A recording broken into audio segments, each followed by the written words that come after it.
Well, first of all, the first evaluation images came in the middle of the night, but the team all came in and we gathered and we evaluated whether the camera was working well enough for us to proceed on with the alignment.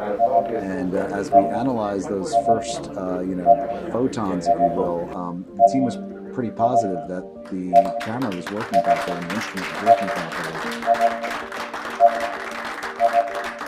So we picked a star that was very bright and didn't have any stars near it that would contaminate the image. We know that the primary mirror segments aren't aligned, so they actually act like 18 separate telescopes, and we expect to see 18 separate images, one for each mirror, that are a little bit blurry at this point because we haven't aligned or focused anything.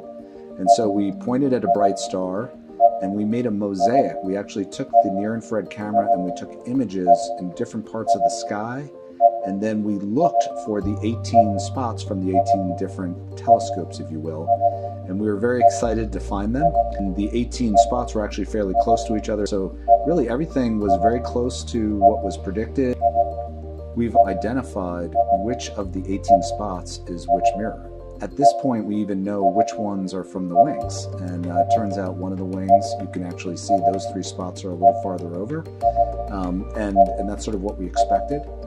So we've identified all 18 spots, and the next step is to make an array of them, and then we're ready to start what we call global alignment, which is when each of those 18 spots will start to be aligned and focused.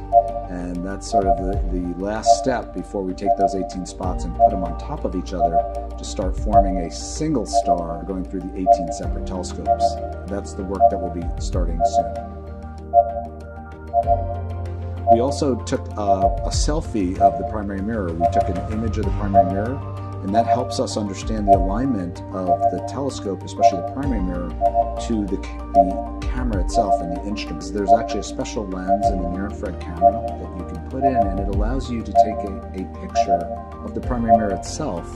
And in this particular case, one of the segments is pointing at a star, so that is the segment that lights up. But you can see the outline through the shadows of all 18 segments, and you also can see the outline of what's inside of the instrument itself, and we can see how well that primary mirror in the telescope is aligned to the instrument.